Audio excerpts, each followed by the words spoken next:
ಈಗ ಸಾಮಾನ್ಯ ಜನರಿಗೆ ವೆರಿಕೋಸ್ ವೆಯಿನ್ಸ್ ಬಂದಾಗ ಅವರು ಎಲ್ಲ ಹೋಗಿ ವ್ಯಾಸ್ಕ್ಯುಲರ್ ಸರ್ಜನ್ಸ್ ಹತ್ರ ಹೋಗಿ ಟ್ರೀಟ್ಮೆಂಟ್ ತೊಗೋಬೇಕಾಗತ್ತೆ. ಸ್ಕ್ಯಾನಿಂಗ್ ಮಾಡಿಸ್ಕೋಬೇಕು, ಡ್ಯೂಪ್ಲೆಕ್ಸ್ ವೀನಸ್ ಸ್ಕ್ಯಾನ್ ಅಂತ ಹೇಳ್ತೀವಿ, ಮಾಡಿಸ್ಕೋಬೇಕು. ಸ್ಕ್ಯಾನಿಂಗ್ ಮಾಡಿಸ್ಕೊಂಡಿದ್ಮೇಲೆ ಅವು ಯಾವ ಕಾರಣದಿಂದ ಬಂದು ವೆರಿಕೋಸ್ ವೆಯಿನ್ಸ್ ಬರ್ತದೆ ಅಂತ ಗೊತ್ತಾಗುತ್ತೆ ವ್ಯಾಸ್ಕ್ಯುಲರ್ ಸರ್ಜನ್ಗಳಿಗೆ. ಮತ್ತು ಅವರು ಕರೆಕ್ಟಾಗಿ ಟ್ರೀಟ್ಮೆಂಟ್ ಹೇಳ್ತಾರೆ, ಯಾವ ಥರ ಟ್ರೀಟ್ಮೆಂಟ್ ಮಾಡಬೇಕು ಅನ್ಬೋದು. ಓಪನ್ ಆಪ್ರೇಷನ್ ಈಗ ಸಾಮಾನ್ಯವಾಗಿ ಯಾರಿಗೂ ಮಾಡೋದಿಲ್ಲ. ಸೊ ನಾವು ಲೇಸರ್ ಟ್ರೀಟ್ಮೆಂಟ್ ಮಾಡ್ತೀವಿ, ಇಲ್ಲವಾದರೆ ರೇಡಿಯೋ ಫ್ರೀಕ್ವೆನ್ಸಿ ಟ್ರೀಟ್ಮೆಂಟ್ ಮಾಡ್ತೀವಿ, ಇಲ್ಲವಾದರೆ ಗ್ಲೂ ಟ್ರೀಟ್ಮೆಂಟ್ ಮಾಡ್ತೀವಿ. ಸೊ ಕೆಲವರಿಗೆ ಬಂದು ಸ್ಕ್ಲೀರೋಥೆರಪಿಯನ್ನು ಮಾಡ್ತೀವಿ. ಯಾರಿಗೆ ಯಾವ ಥರ ಟ್ರೀಟ್ಮೆಂಟ್ ಮಾಡಬೇಕು ಅನ್ನೋದು ವ್ಯಾಸ್ಕ್ಯುಲರ್ ಸರ್ಜನ್ಗೆ ಗೊತ್ತಾಗುತ್ತೆ.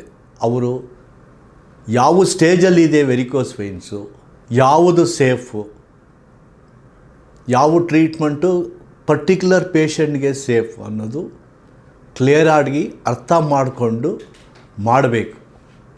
ಈ ಥರ ಮಾಡಿದ್ರೆ ವೆರಿಕೋಸ್ ವೆಯಿನ್ಸು ಮತ್ತೆ ಬರುವುದು ಚಾನ್ಸಸ್ಸು ಲೆಸ್ ದೆನ್ 2% ಅಂತ ಹೇಳ್ಬೋದು.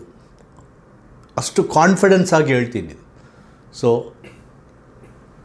ಪರ್ಫೆಕ್ಟಾಗಿ ಟ್ರೀಟ್ಮೆಂಟ್ ತೊಗೋಬೇಕಾದ್ರೆ ನೀವು ವ್ಯಾಸ್ಕ್ಯುಲರ್ ಸರ್ಜನ್ಸ್ ಹತ್ರ ಹೋಗಿ ತೋರಿಸ್ಕೊಂಡು ಟ್ರೀಟ್ಮೆಂಟನ್ನು ಪಡೆಯಬೇಕು.